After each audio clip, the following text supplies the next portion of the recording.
What would you say to the people that, like, because you were saying the Bible, like the four Gospels, those are historical accounts, but some skeptics would challenge that they're sort of biased accounts, more to the Christian faith. Like, can they be like unbiased accounts?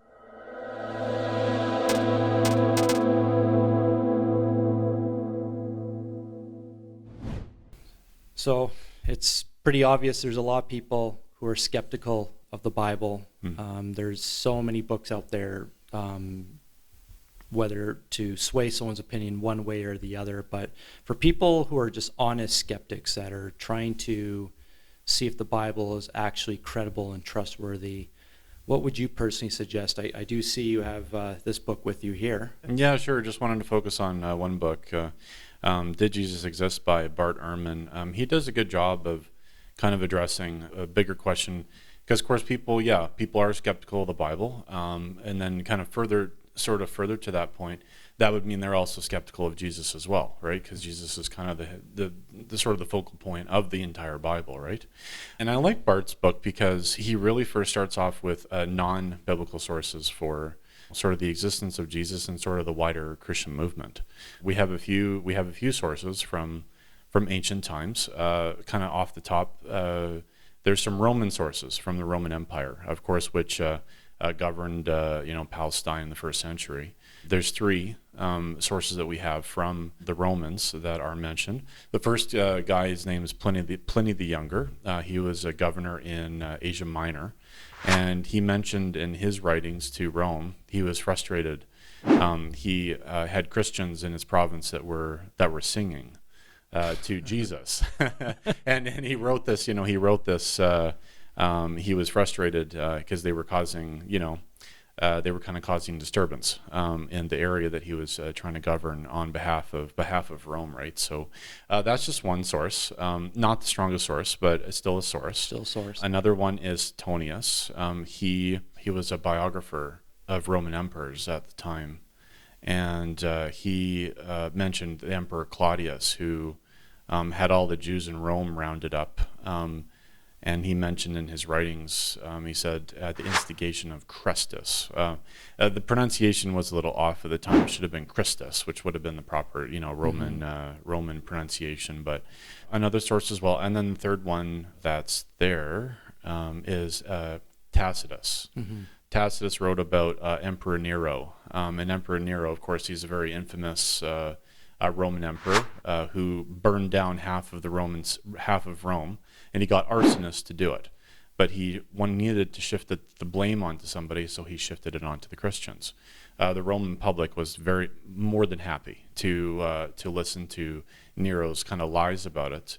But it just kind of goes to show between those three sources that there were non-Christian, more or less, I would say, secular sources that were mentioning Christianity and Christians and believers, in kind of the first and second century. And obviously, I would say at least does provide some proof that, Jesus did exist. And I mean, why would a bunch of people be following this guy named Jesus if he wasn't around or at some point, right? Because some critics have said that he never even existed, that he's just some kind of mythical figure, right? Like Thor or something. And another important source as well to mention that Bart mentions in his book is Josephus. Josephus was a very articulate, well-educated Jew living in the first century. And he wrote a lot about life in first century Palestine, which of course was when, existed and died, and spoke a lot about that time period. And in his book 20 of Antiquities of his writings, he mentioned how the Jewish high priest in Palestine, Ananus, had misused his power and had the Roman governor Pilate execute Jesus. And he's named in that source. So I think these are important to mention because they are sources that are outside of the Bible. The wider Christian movement at the time, and Jesus to a degree, were being mentioned by people that were not believers of him. They were not, they didn't have anything to do with him, really.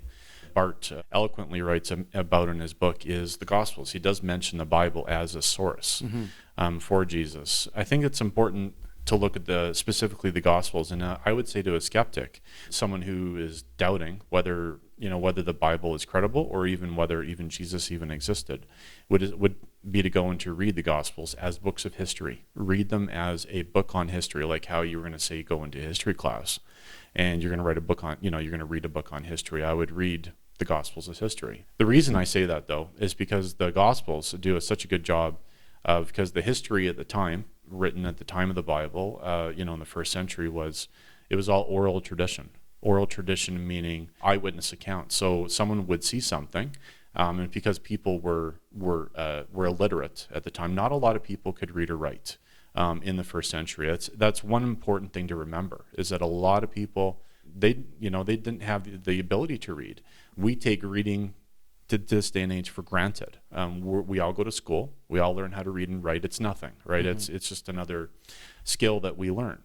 But the Gospels were written down based on eyewitness accounts. So someone saw Jesus and saw the things that he did, and those stories were passed from one person to the next. And that's just so important. Yeah, like I do respect, what I really respect about Bart Ehrman is that he is actually being an honest skeptic. I think there's a big difference between skepticism and cynicism. And I think with Bart, he's definitely not a cynic. He is really trying to find truth at all costs. And that is a book I definitely want to read, because I haven't read much or any of Bart Ehrman. And I kind of have a bit of a background on him that I think he used to be like strong in his faith, but then I think he kind of walked away a little bit, and now, but he definitely does not deny that Jesus existed. And so like anyone that tells Bart Jesus didn't exist, he's like, actually no, there's plenty of reason why he does exist. And I think that would be a great book, because it really is a middle of the road.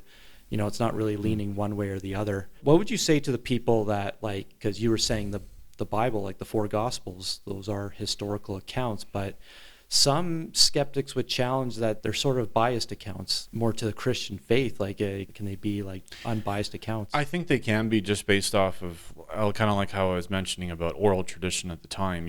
Some would argue that, one person saw, say, Jesus do something, and then they passed that account to somebody else, and that pieces of the story could change. But I would say by and large that the Gospels are actually very coherent in their messaging about Jesus and his life and the things that he did.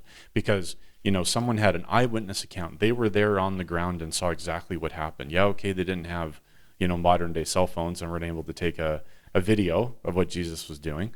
But they had an eyewitness account. And I highly doubt that all these people that witness these things would have all been a pack of liars. For four Gospels to come out of lies, or say dreams, or hallucinations or something. Like, I think that, because with oral tradition being passed down, it's eyewitness accounts, it's this person was in this place at this time doing this, speaking to these people, and moving around the area. All of those details are in the Gospels.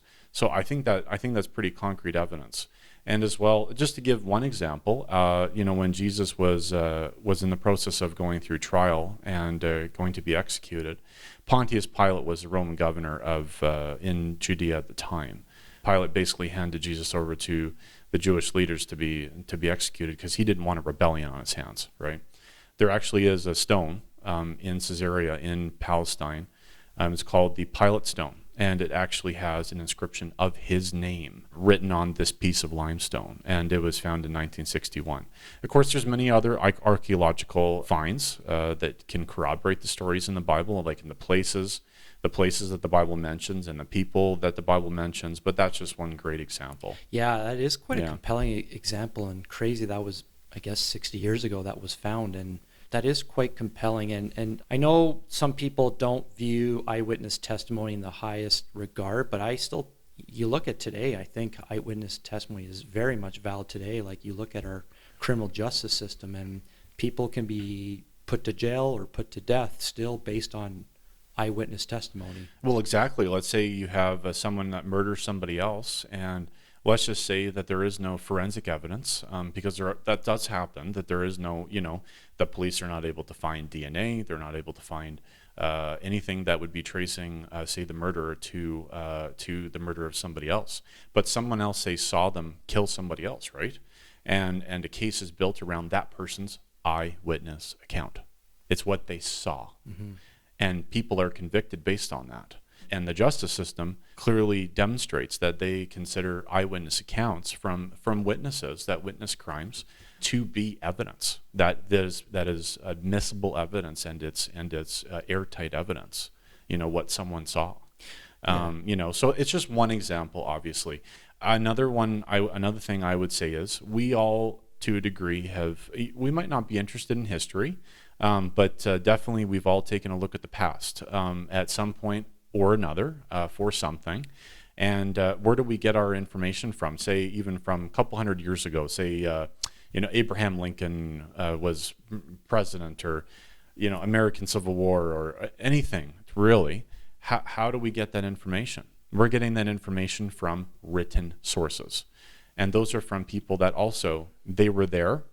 They were there at those points in time. They saw these things happen, and then they wrote about them. And we don't question, say that Abraham Lincoln was a president of the United States. We don't question that, not really. Yeah.